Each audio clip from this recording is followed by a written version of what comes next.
Thank you for joining me on my soapbox today. My guest today is Chelsea Stone. Chelsea is the Vice President, Service Commercial for Vestas North America. Chelsea started her career with Vestas as an intern in 2012. Then, after graduating law school in 2014, she came back to Vestas as a contract specialist before transitioning to turbine sales and quickly climbing the ranks from a sales manager to a director.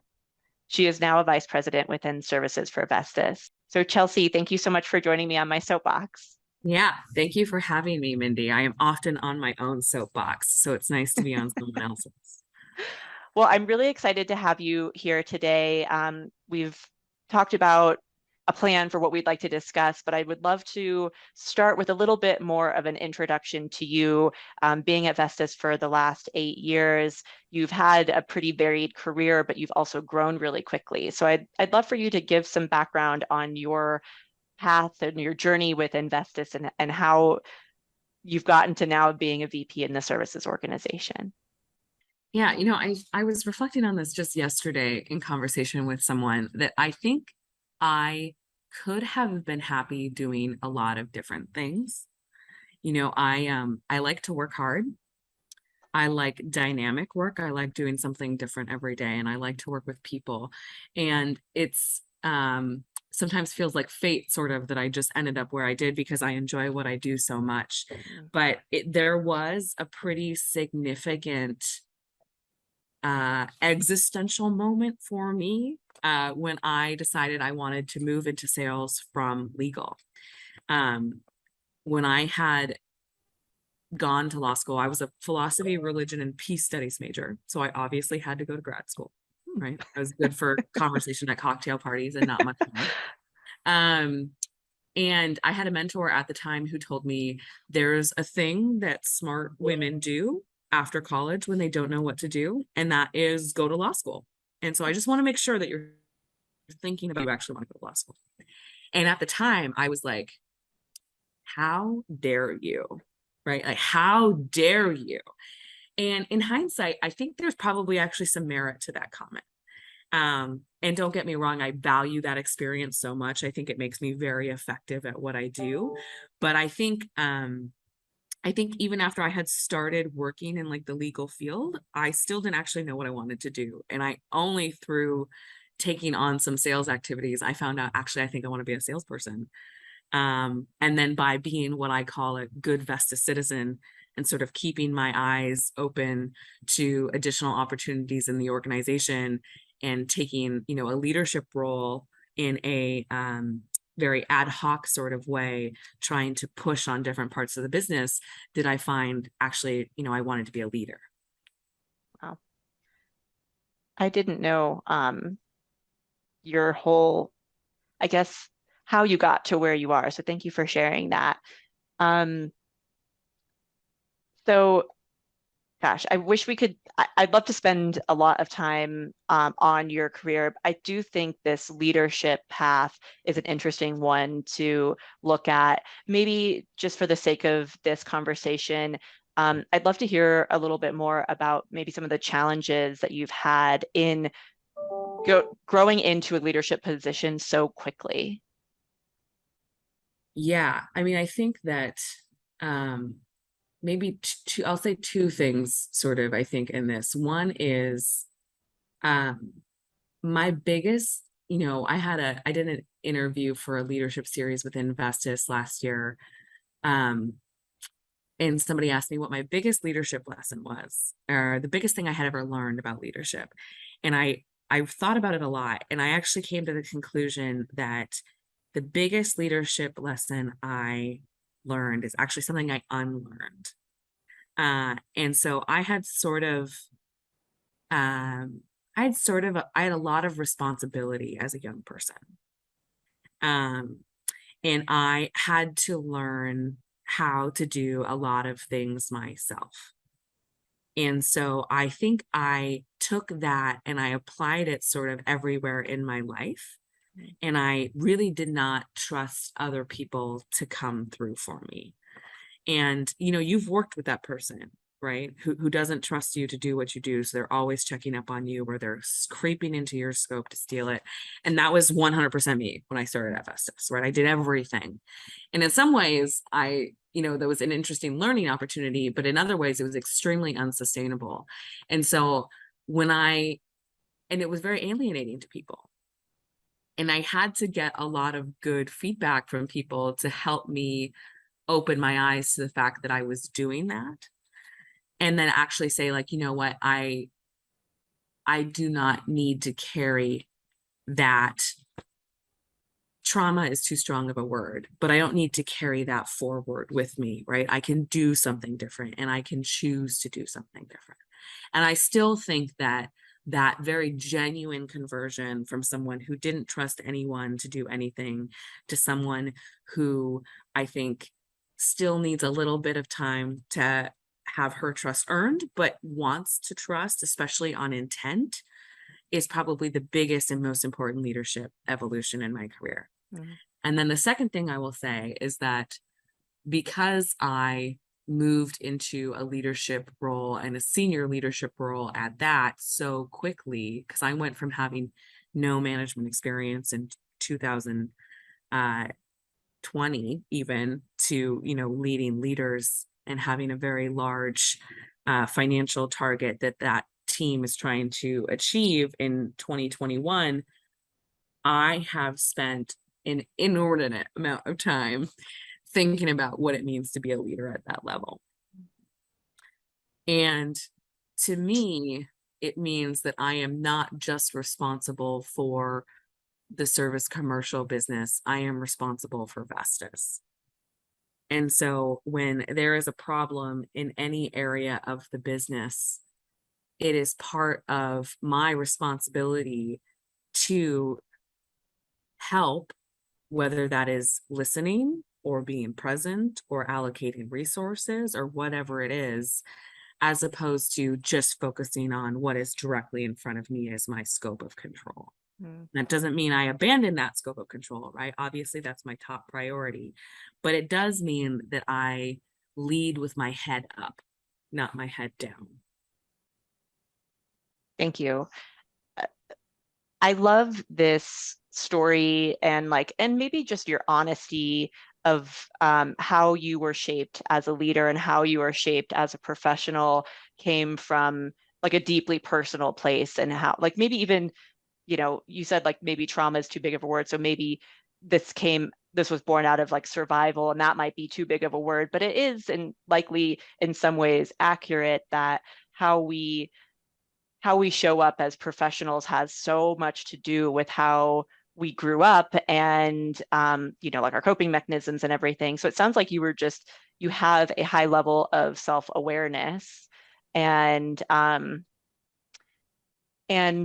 that you come to work with maybe a level of vulnerability that you can recognize, maybe the way that I've been doing things isn't always the best way forward as a leader, and to welcome that in, so that you could be a better leader and help other people in their own growth and development.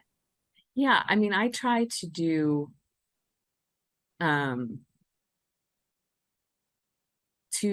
try to come to work as my full self. Mm-hmm. And actually, that's not exactly right. I don't try, I just do. My husband will tell you I am the exact same person at work as I am with him, as I am with my family and my friends. I just am who I am. And I never, I don't know if it's sort of my lack of, I didn't have a lot of exposure to professional spaces when I was young like this. And I don't know if it was a lack of preconceived notions about what it should mean to be a person, a professional in that space, a woman in that space. But I just have always, I think, shown up with a lot of authenticity because I don't know any other way. Now, that being said, I do try to do what I would call on purpose vulnerability, which is I try to be very open about the mistakes that I make and the things that I learn. Mm. And so, for example, We had a great team member recently leave our organization, my organization. She's been with Vestas for 10 years, leaving for a variety of reasons. It was hard on me. She actually was the person who had recommended that I apply for this job, um, and has been really instrumental in shaping some of the ways that I lead this team. And we did a public conversation in Vestas about that process of her leaving and what it means to honor employees as their full selves and recognize that sometimes that means parting ways, and how to lead through transition with grace from both sides. And a big part of that conversation was a lot of the ways that I misstepped, I think, in that process and inadvertently made it about me and my feelings. I think she was actually very gracious with me in being, when she left, she wanted to leave, and she sort of let me work through putting everything on the table to make sure I had done everything I could to say, like, can we make this a place where you can thrive right now? Is it about us, right? Or is it about you? And she honored my desire to do that. But I think just had a very public conversation about how I learned so much about how I had navigated that process. And so that sort of openness is something I do try to incorporate into my leadership. And it probably creates a lot of psychological safety for those around you to be able to also come to work, or for the people that you're leading, rather, to come to work as their full selves. And in this moment, if they are, if somebody is leaving or asking for a promotion or maybe looking to move to a different department, because I know that happens quite frequently at Vestas, that people move around quite a bit. So I think this creates space for people to be able to do that, seeing that you're able to do that. They'll follow your lead. Yeah, I mean, I hope so, right? Like you can only extend the hand, right? You can't make them take it. But I think if you are sort of both showing a willingness to put yourself in that situation and then responding well, right? I mean, sometimes feedback hurts my feelings. I'm not immune to that, right? But I try to never be mad or defensive in the moment about feedback, right? I think I tried to look at difficult conversations as not difficult sometimes, right? Sometimes there's a thing I say to my team all the time, which is like, hard things don't have to be terrible. They can just be hard. And to look at that as a gift, right? Somebody has taken the time to work through and process their own emotions and experience and is now extending what they were able to learn from that experience to you. What an opportunity, right? What an opportunity. And if you approach it that way and you really believe it, because I think people can tell when you don't, I think that also creates an atmosphere in which other people who might be less willing instinctually because of just wherever they are at to come forward, start to see like, oh no, it is safe. Like I can do it. Like all the steps are there for me to come forward. Yeah, that's great. Well, I can see why you've excelled in your career and so quickly grown into the leadership role just based on these last few minutes. Thank you. That's nice of you. So I know we could spend half an hour talking about this, and this is talking about leadership and that journey. But I know when we previously spoke, you have a lot of passion around the organization within Vestas and the services organization. So I want to talk about that a little bit. So how do you make service a differentiator when considering making a decision on a turbine OEM? Yeah, this is my reason for being right now. I think about this all the time because I think that service sales within Vestas had been a pretty historically neglected space. It wasn't a place that had a lot of strategy. It was mostly an organization and through no fault of its people, right? But through like the orientation of the business, took what was coming with turbine sales and executed on it. And what I am trying to say is service, in service, we like to say that our relationships with our customers are not measured in deals, they're measured in years. And if you think about that horizon and everything that you and an owner of your turbines will need to confront in that horizon, no matter what the relationship is, right? Whether it's full scope service or operational support or whatever, there are going to be challenges. There's going to be technology challenges. There are going to be operational challenges. The market challenges are increasingly complex. And you want to have a partner who will partner with you, right? You don't want to have a vendor, you want a partner. And so if you can demonstrate that value case that you can provide in being able to dynamically respond to changing market conditions and other operational constraints and issues up front, you should be able to move service more as a key consideration in making a turbine selection that goes just beyond straight cost of energy.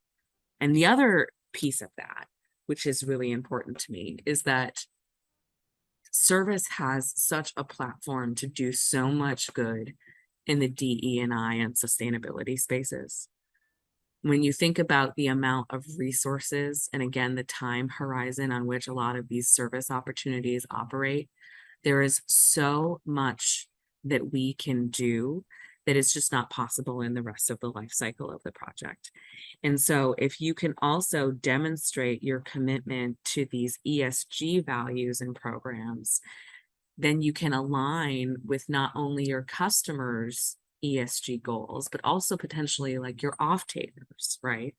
And the increasing prevalence of C&I offtake, where you have folks who are much closer than traditional off-takers to consumer perception and consumer choice, where they're making, ESG commitments because of consumer values and preferences.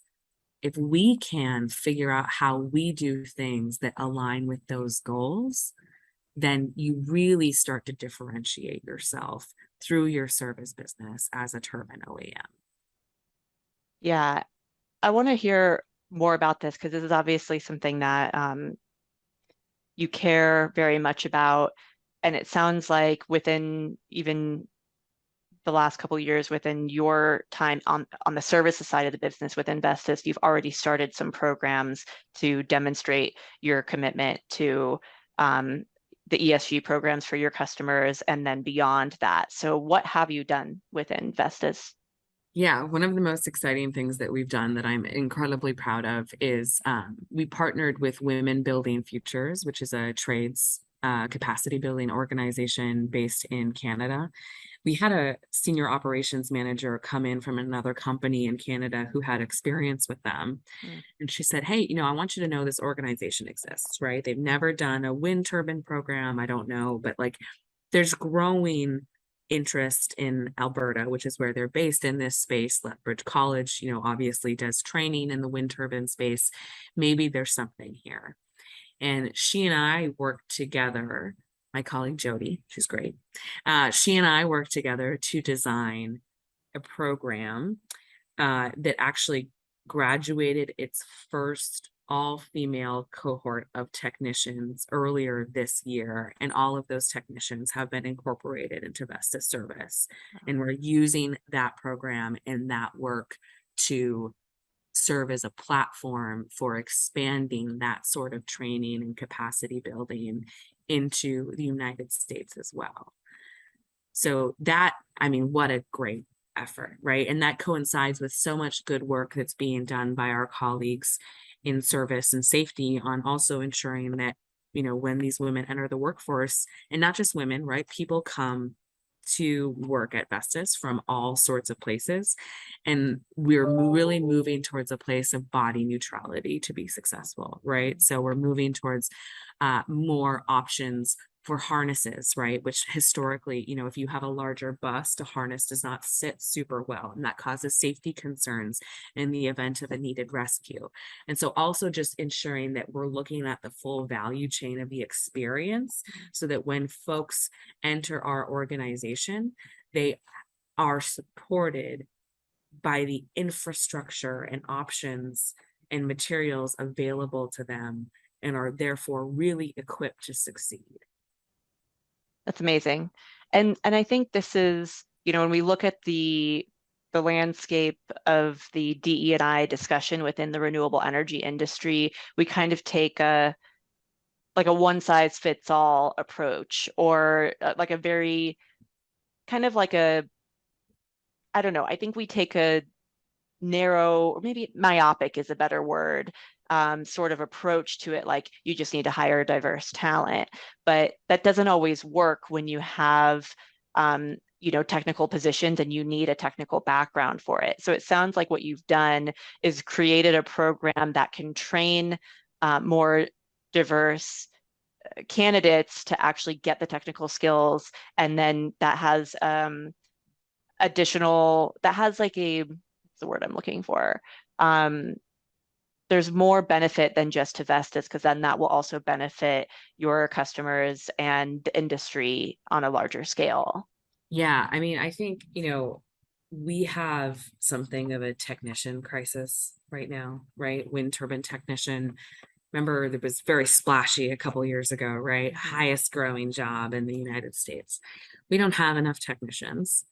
We are about to need a whole lot of technicians, right? When you think about what the passage of IRA means for workforce development, it means we have to start doing things differently. There is just not enough experienced technical labor out there to fulfill the demand that we are going to have.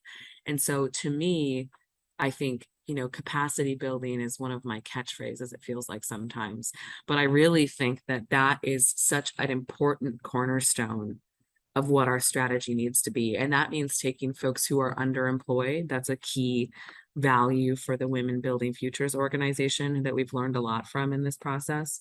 But also looking at populations that have been historically exploited. One of the things that we are looking at is where, we have folks where we're either partnering with Indigenous peoples, or we have customers who are saying, okay, well, we'll sponsor, right, 2 folks a year to go through like a wind turbine technical college program.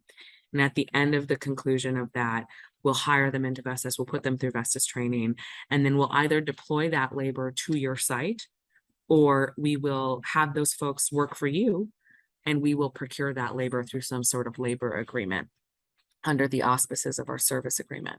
And in that way, you're both sort of enriching the local community, but you're just building capacity in a population that I think has an exponential effect, right? Representation matters. And when you see folks from backgrounds that might not, be very prevalent in the wind industry now start to find a lot of success in this space, I think you probably unlock a lot more of the population who may be interested in that as a potential career. Yeah, it sounds like what you're doing is creating a win-win-win for Vestas, because then you get to take on a new cohort of trained technicians, and then you solve the problem of the talent issue. And then also with the partners that you're working with, they get to contribute to their ESG goals. And then, of course, for the new workforce development, people are getting trained and learning new skills and opening up new opportunities within the workforce. Yeah, I mean, I think win-win, right? Like, I think you said it right. I mean, all over the place, right? And I think that this is sort of my core sales philosophy is big pies feed a lot of people, right? Make the pie bigger for everyone, and you can find value for everybody at the table. Mhm. So I want to talk about the IRA because they're, you know, on the outside, there's a lot of benefits, of course, to the renewable energy industry in particular. But what's the unspoken challenge of the IRA in your mind? Yeah, so we talked a little bit about technicians, which I think is definitely a challenge that is going to come. I also think that, we have seen a lot of folks call the IRA sort of generational legislation. And I think that it could be. It certainly could be. But I think we need to remember that the IRA also includes some provisions that incentivize traditional fossil fuel development. Um, and while we all understand the nature of compromise in moving forward, I think we have to make sure that we hold ourselves accountable to reckoning with the consequences of that, right? We know that a lot of this development has a disproportionate impact on low income people of color. We know that. And we can't ignore those impacts and celebrate all of the progress that can potentially be made in the renewable space and bifurcate the two, right? The White House, has touted that there's specifically some funds marked for environmental justice in IRA, but if you want to make IRA truly generational legislation, that entire bill needs to have environmental justice as a core value. And we can do that, right? We are the people who have the power to do that. And that means we need to ensure that we're thinking about end of life when we're manufacturing these blades, right? We need to be approaching this from a place of circularity. We have to be incorporating recycling. We need to be thinking about diverse workforce empowerment. We need to be thinking about what we are doing to the communities that we are operating in. We have to hold each other accountable to doing this in a way that delivers on its promise, or it's going to fall short of everything that it could be. Mm-hmm. Yeah, I see what you're saying. I think something that I would love for you to kind of explain a little bit more. When you say approach from circularity, what do you mean by that? I mean that you think about the entire life cycle of something that you're manufacturing, right? You can actually, we have for many, many years. Yeah. You manufacture something and not care what's going to happen to it at the end. Yeah. And, Vestas has big sustainability goals in this space. We are doing a lot of work in the recycling of blades. Already, we're going to be moving towards more sophisticated fiberglass recycling solutions and blades in the next few years. And so just ensuring that we think about what happens at the end, right? And I think, I one of the things I talk about sometimes, particularly in the context of bird kills, actually, Yeah. with people is, do you know how many birds are killed by fossil generation, right? No, I do not. So many. It's the Yeah. answer. It's so many, right? Way more than wind turbines, right? So much more. But we don't really talk about bird kills and fossil fuels. Mm-hmm. It's not really something that we talk about. We talk a lot about bird kills and wind turbines. And why do we do that? Because we want to be better. We want to be better. Right. And that's so much of this to me goes back to that, right? We want to be better. Right. Do we have to think about circularity when we're manufacturing? Maybe not. Right. But we want to be better.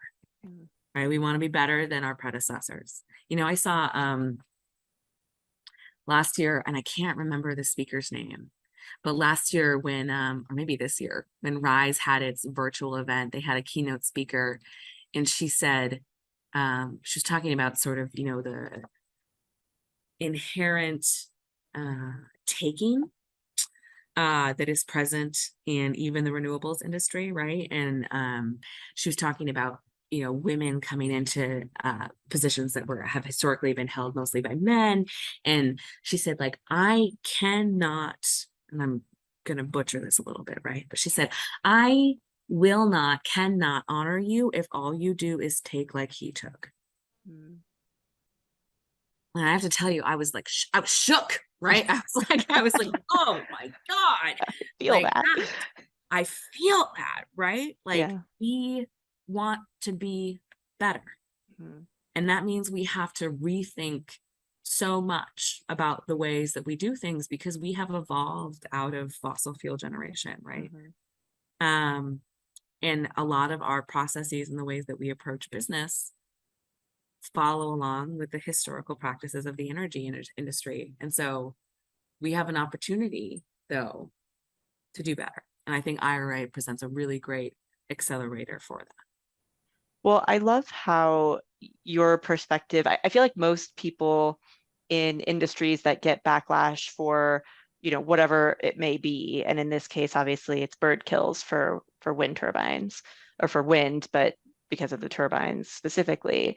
And instead of, a defense, putting up a defense of, oh, well, there's not that many, or last year there were less birds killed than the year before, or something, that just kind of gets people to like feel better about it. It's acknowledging, like, yes, that is a problem and we want to address it. And we're working on technology to Mhm. improve that And we are. versus, yeah, versus a denial of Exactly. it. And like the thing is, right, is that you have to say, like, yes, we agree that's a problem to be able to get to the place where you can actually deal with it. Yeah. And so, yeah, I mean, we are, the industry has come a long way in that space. Like technology continues to advance, but all of these things that sort of, I do think there can be a tendency to look away from because we're renewable energy, right? Woohoo, we're Yeah. renewable energy. Like we're renewable energy, right? So we don't have to look at those things because we're doing so much good over here. I don't buy that. And I don't think most of the people who work in renewable energy, which tends to be a pretty mission driven space, and certainly is for me, buy that either. Yeah. I think the industry, like the energy industry, has made a lot of strides with renewable energy coming online, and being a more accountable energy resource. It's created more accountability in the corporate world as well. Yeah, I completely agree with that. And I actually think, a lot of our colleagues who work, I mean, a lot of our customers also have diversified generation portfolios as well. I mean, in some ways, they're light years ahead of us because they've been doing it longer. Mhm. Right. And so, I think there are traditional fossil fuel companies out there who have really great DEI programs, Sure. and it's because they've just been working on it longer. Yeah. Right. And so I think also being open to sort of best practices coming from across the entire energy industry is also important. Yeah, I agree. Okay, so how do you expand the conversation beyond the cost of energy? I think, we talked a little bit about the advent of CNI offtake. And I think you were starting to see that folks want more, right? They're not just looking at cost of energy. And so part of it is finding those spaces and building on them. And, one of the things, I had a meeting a couple months ago with some folks at Level 10, which is, doing matchmaking, right, for CNIs with offtake. And they are running a program called Impact Plus, where CNI customers, when they're looking at potential projects, can look at their scores across a set of different like ESG categories, right? So I'm only going to filter for projects from companies that meet this criteria, whatever it is, right? So maybe it's that they have a supplier diversity program or whatever. And the thing I talked about with the level 10 folks was the OEM is actually probably a pretty important part of that conversation because our practices inform how that equipment was manufactured, our service potential, can really do a lot within the community on diversity, on net zero operations, on all of those things. And so, how do we get the OEM into that space? And I think the answer probably comes from greater industry partnership. Yeah. I think there are places in the industry where we should all be sharing information and that is one of them.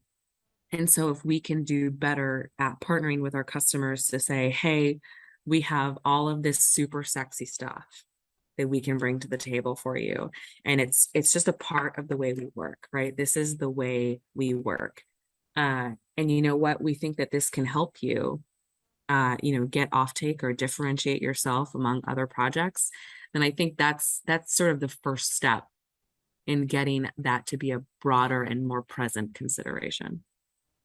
I wonder if maybe, and you can correct me if you think different, but I wonder if maybe the OEMs have been left out of the conversation because of where the industry and how quickly the industry has grown and evolved. And it's been so much around development, development, development, and projects just get built and everyone's like, great, but then where's the next project going to be?